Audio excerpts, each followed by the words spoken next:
क्या मामला है? देखिए, भारतीय जनता पार्टी की सरकार जब से उत्तर प्रदेश और देश में बनी है तब से लगातार कानून की अनदेखी की जा रही है। कानून नाम की कोई चीज़ नहीं रह गई है। अभी आपने देखा जो इतिहास में लिखा हुआ था उन चीज़ों को जब हमारे रामजी लाल सुमन साहब ने, जो हमारे माननीय सांसद हैं समाजवादी पार्टी के, उन्होंने जब संसद भवन में इतिहास में लिखे हुए चीज़ों का जिक्र किया तो उनका विरोध किया गया, घरों पे हमला किया गया। और यहीं तक नहीं, भारतीय जनता पार्टी की सरकार को ये मालूम था कि उनके घरों पे हमला करने का चैलेंज किया गया है, उसके बाद भी प्रशासन के लोगों ने नहीं रोक पाया, उनके घरों पर हमला हुआ। अभी हाल ही में जब हमारे माननीय सांसद जी सड़कों से जा रहे थे तो उस गाड़ियों पर उनके टायर फेंका गया, ईंटा पत्थर फेंका गया। एक तरह से आप कह सकते हैं कि जानलेवा हमला किया गया, लेकिन अभी तक उन लोगों के खिलाफ कार्रवाई केवल नाम मात्र की हुई है। समाजवादी पार्टी के लोग ये मांग करते हैं कि उन लोगों के खिलाफ सख्त से सख्त कानूनी कार्रवाई होनी चाहिए।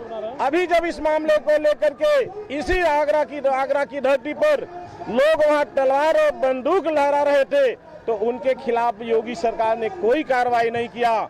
जबकि आपने देखा इसके पूर्व में अगर कोई व्यक्ति अपना जन्मदिन मनाने के लिए तलवार से अगर अपना केक काटता है तो ऐसे लोगों को 25 आमसैक में जेल भेजने का काम ये सरकार करती है।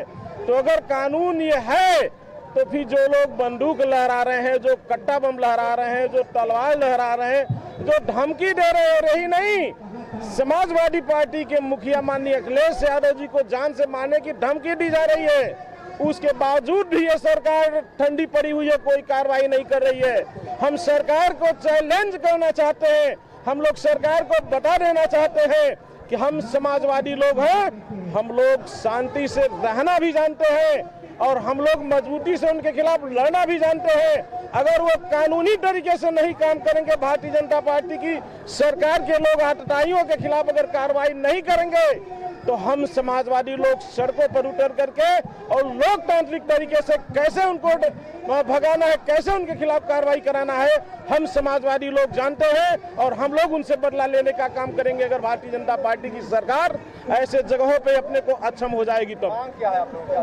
हम लोगों की मांग है कि माननीय जो हमारे सांसद जी हैं उनके ऊपर जो हमला हुआ है, हमला करने वाले लोगों के खिलाफ सख्त से सख्त कार्रवाई की जाए।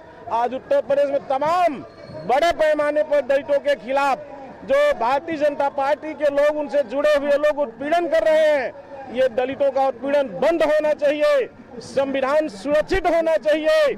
अगर संविधान सुरक्षित नहीं हुआ तो हम लोग सड़क से लेकर के संविधान के माध्यम से कोर्ट में लड़ना जानते हैं। हम लोग खुद लड़ करके न्याय देने और दिलाने का काम करेंगे। उनके खिलाफ लगातार संघर्ष करने का काम किया था। इसमें से बहुत सारे हमारे नेता बैठे हुए हैं। उस आंदोलन में हम समाजवादियों के खिलाफ तमाम मुकदमे दर्ज किए गए, लेकिन हम लोगों के हौसले नहीं टूटे। लगातार समाजवादी पार्टी के लोग तब तक उस लड़ाई को लड़ते रहे जब तक किसानों के खिलाफ बने हुए काले कानून को वापस नहीं ले लिया। देश में दलित, पिछड़ा, अल्पसंख्यक और जब भी लोगों का सम्मान, आरक्षण और संविधान अधिकार खतरे में पड़ा है, तब उनके लिए उसे बचाने के लिए, संविधान को बचाने के लिए, आरक्षण को बचाने के लिए, लोगों की लड़ाई को लड़ने के लिए सड़कों पर उतर करके लगे। उसे बचाने के लिए, संविधान को बचाने के लिए, आरक्षण को बचाने के लिए, लोगों की लड़ाई को लड़ने के लिए सड़कों पर उतर करके लगे। लोगों को घेर करके सांसद के ऊपर टायर फेंकने का काम कर रहे हैं। उस समय ये लोग कहां सोए हुए थे?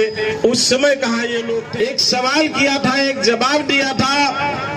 उन्होंने यहाँ जनता पार्टी के साजिश के तहत ही उत्पीड़न किया जा रहा है। अभी हाल ही में भारतीय जनता पार्टी के कैबिनेट मंत्री लगातार कहीं कहीं दलितों का उत्पीड़न कराने में लगी हुई है, लेकिन हम धन्यवाद देना चाहते हैं देश के भविष्य उत्तर प्रदेश के पूर्व मुख्यमंत्री